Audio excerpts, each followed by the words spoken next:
दोस्तों, जियो financial service की बात करें तो स्टॉक में फ्राइडे को बहुत ज़्यादा गिरावट देखने को मिली। स्टॉक अपने ऑल टाइम लो के आसपास आ चुका है। यानी रिलायंस के बाद में जो डीमर्जर हुआ इसका अलग से, उसके बाद जो प्राइस आई थी नीचे 202 रुपये की, वो प्राइस के आसपास आ चुका है। क्या 200 के लेवल को भी तोड़ने वाला है? बहुत ज़बरदस्त गिरावट का माहौल बना हुआ है। और सिर्फ रिलायंस जियो की बात नहीं है, बहुत सारे स्टॉक आधी कीमत पे आ गए।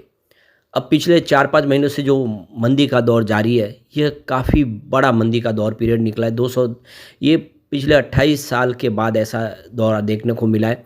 और इसमें आप देख ही सकते हो कि भारी भरकम गिरावट हो रही है।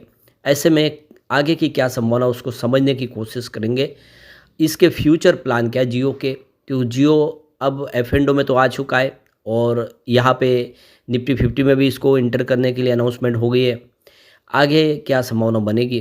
दूसरी तरफ लोगों के मन में जियो कॉइन को लेकर बहुत सारे सवाल हैं, जिनके जवाब जानने की कोशिश करेंगे। आखिर जियो कॉइन है क्या?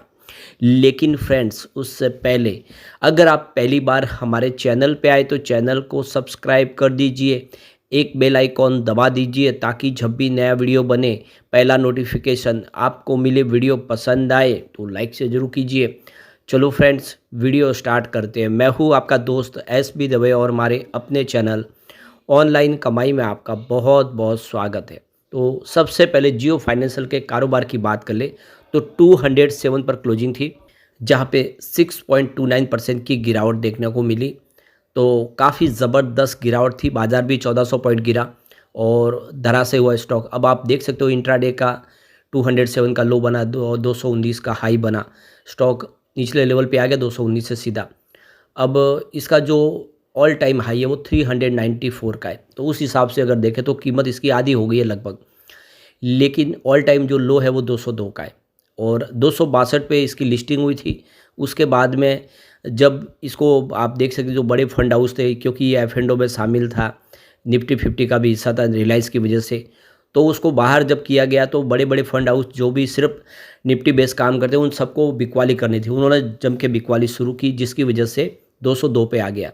उसके बाद इसने काफ़ी अच्छी दौड़ लगाई, 394 तक गया, लगभग 400। लेकिन उसके बाद जो गिरावट का दौर शुरू हुआ वो एक तरफा गिरावट हुई और स्टॉक फिर नीचे की तरफ आ गया है।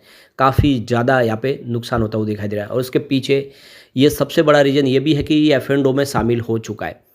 तो देख सकते हो कि 29 नवंबर 2024 को एफ&ओ में आ गया है। तो अब यहाँ पे इसको शॉर्ट मार सकते हैं। इसमें भारी मात्रा में जो एफ&ओ ट्रेडर है वो शॉर्ट कर सकते हैं। तो यही इसके लिए एक सबसे बड़ी मुसीबत साबित हुई है। अगर ये एफ&ओ में ना होता तो इतनी बड़ी गिरावट भी नहीं होती। एफ&ओ में भारी मात्रा में बिकवाली की जाती है, शॉर्ट होते हैं और अब वो वही हो रहा है यहाँ पे। इस एफ&ओ में शामिल होना इसके लिए नुकसानदेह साबित हो गया और स्टॉक में लगातार काफ़ी बड़ी गिरावट भी हुई। लेकिन आने वाले समय में अब ये निफ्टी 50 का हिस्सा बनने जा रहा है। तो 28 मार्च से ये निफ्टी 50 का हिस्सा बनेगा। उससे कुछ नया इन्वेस्टमेंट आने की संभावना बनेगी, क्योंकि काफ़ी सारे लोग हैं जो सिर्फ निफ्टी को देख के ही निवेश करते हैं। उनका इन्वेस्टमेंट निफ्टी 50 में ही होता है, वहाँ पे थोड़ा सुरक्षित गिना जाता है।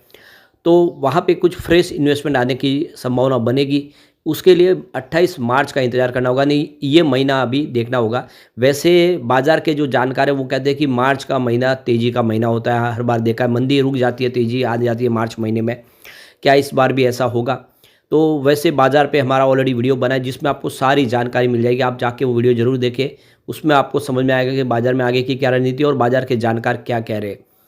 अब यहाँ पे इसके शेयर होल्डिंग पैटर्न को अगर हम देखें तो प्रमोटर की होल्डिंग 47.12% है और लिस्टिंग हुई उसके बाद में मुकेश अंबानी ने प्रमोटर ग्रुप में अपनी होल्डिंग बढ़ाई, क्योंकि पहले 46% के आसपास हुई थी, उसको 47% पे लेके गए।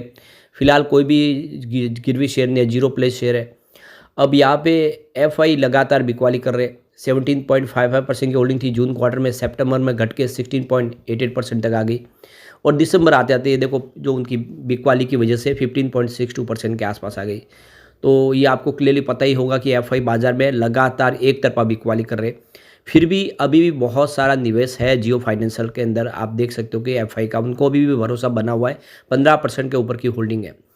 डीआई की बात करें तो उनकी 11.78% की होल्डिंग थी जून क्वार्टर में, सितंबर में उन्होंने अपनी होल्डिंग ट्रिम की और उन्होंने बिकवाली की, इसकी वजह से 11.38% पर आ गया। लेकिन दिसंबर महीने में आप देखें इस स्टॉक में जो गिरावट हुई उसका फ़ायदा उठा के फिर से निवेश किया गया, जिसकी वजह से 12.37% की होल्डिंग हो गई डीआई की। तो डीआई ने इन्वेस्टमेंट को बढ़ा दिया है। दूसरी तरफ म्यूचुअल फंड लगातार भरोसा कर रहे हैं इस स्टॉक के ऊपर। भले ही अभी कारोबार शुरू हो रहे हैं, अभी पूरी तरह से शुरू नहीं भी हुए, बहुत सारे अभी बिजनेस के लिए अभी रेगुलेटरी अप्रूवल भी बाकी है। उसके बावजूद भी म्यूचुअल फंड लगातार आप देख सकें यहाँ पे इन्वेस्टमेंट को बढ़ा रहे। तो 4.04% की होल्डिंग थी जून क्वार्टर में, जो सितंबर में आते थे 4.17% यानी होल्डिंग को बढ़ाया है सितंबर क्वार्टर में। और दिसंबर क्वार्टर में इनकी होल्डिंग 5.13% हो गई। यानी लगातार हर क्वार्टर में म्यूचुअल फंड इन्वेस्टमेंट को बढ़ा रहे, पूरा भरोसा कर रहे हैं म्यूचुअल फंड इस स्टॉक के ऊपर। अब बात करें जनरल पब्लिक की, तो देख सकते हो कि 23.54% की होल्डिंग थी जून क्वार्टर में, सितंबर में ये 24.62% तक आ गई और दिसंबर क्वार्टर आते थे 24.89% हो गई। यानी यहाँ पे जनरल पब्लिक भी लगातार इस स्टॉक पे भरोसा कर रहे हैं, उनका इन्वेस्टमेंट भी बढ़ रहा है, जनरल पब्लिक को स्टॉक पसंद है। और अब जैसे कि बहुत ज़्यादा करेक्शन हो चुका है, बाजार अगर यहाँ से बाउंस बैक देगा तो ये स्टॉक भी कमाल कर सकता है। अब चलते हैं जियो कॉइन की तरफ। लोगों के मन में बहुत सारे सवाल है। तो भारत में डिजिटल क्रांति लाने वाली रिलायंस जियो अब क्रिप्टो करेंसी की दुनिया में भी कदम रखने जा रही है। जियो कॉइन जो रिलायंस द्वारा प्रस्तावित एक डिजिटल करेंसी है, इसने निवेशकों और टेक्नोलॉजी उत्साही और लोगों के बीच में काफ़ी हलचल पैदा कर दी है। लेकिन सवाल ये उठता है कि जियो कॉइन से क्या कमाई की जा सकती है? यह डिजिटल करेंसी से क्या वाकई में फ़ायदेमंद साबित होगी? तो इसकी जानकारी होनी चाहिए। जियो कॉइन एक संभावित डिजिटल करेंसी है जिसे रिलायंस जियो द्वारा विकसित किए जाने की संभावना है। यह ब्लॉकचेन टेक्नोलॉजी पर आधारित होगी, जिससे एक सुरक्षित और पारदर्शी बनाया जा सकेगा। तो क्रिप्टो करेंसी की दुनिया में कदम रखने जा रही है जियो कॉइन, जो यहाँ पे देख सकते हो कि निवेशकों के बीच में उसका उत्साह काफ़ी ज़्यादा है। कैसे ये काम करती है? तो एक संभावित यह एक डिजिटल करेंसी होगी जिसे आप ऑनलाइन लेन देन के लिए इस्तेमाल कर सकते हैं। जियो कॉइन को ब्लॉकचेन टेक्नोलॉजी के माध्यम से सुरक्षित रखा जाएगा। अगर इसे भारतीय सरकार से अनुमति मिलती है तो यह जियो के डिजिटल इकोसिस्टम का हिस्सा बन सकती है। भविष्य में इसका उपयोग जियो मार्ट, जियो फाइबर और अन्य जियो सेवाओं के भुगतान के लिए किया जा सकता है। अगर जियो कॉइन लॉन्च होता है और इसे कानूनी मान्यता मिलती है तो इसके पैसे बनाने के और काफ़ी तरीके आपके पास हो सकते हैं। जियो कॉइन में आप निवेश कर सकते हैं। आप इसको शुरुआती मूल्य में जिन दिनों में कदम रखा जाता है उस समय के साथ इसकी कीमत धीरे धीरे बढ़ती रहती है, तो आपको प्रॉफिट मिल सकता है। तो आप ये देख सकते हो बिटकॉइन की तरह, जैसे बिटकॉइन पहले कम रेट था फिर बढ़ा, उसी तरह से जियो कॉइन में भी आपको फ़ायदा हो सकता है। आप इस पर ट्रेडिंग भी कर सकते हैं, ट्रेडिंग से आप लाभ कमा सकते हैं। तो शॉर्ट टर्म ट्रेडिंग, दिन भर में कीमतों में उतार चढ़ाव देखने को मिलता है, उसके हिसाब से आप फ़ायदा कमा सकते हैं। लॉन्ग टर्म के लिए निवेश भी कर सकते हैं। जियो कॉइन पे आप भरोसा करके इसको रखेंगे तो लॉन्ग टर्म में भी अच्छा रिटर्न दे सकता है। जियो कॉइन में माइनिंग से भी आप पैसे कमा सकते हैं। तो अगर ब्लॉकचेन पर आधारित होगा तो इसे आप माइनिंग करके भी कमाया जा सकता है। हालांकि माइनिंग करने के लिए हाई पावर कंप्यूटर और तकनीकी ज्ञान की ज़रूरत पड़ेगी। और जियो कॉइन से जियो सेवाओं के लाभ भी ले सकते हैं। आप जियो के अलग अलग जो सेवा है उसका फ़ायदा उठा सकते हैं। आप जियो में रिचार्ज कर सकते हैं और भी रिलायंस की सेवाओं का फ़ायदा ले सकते हैं।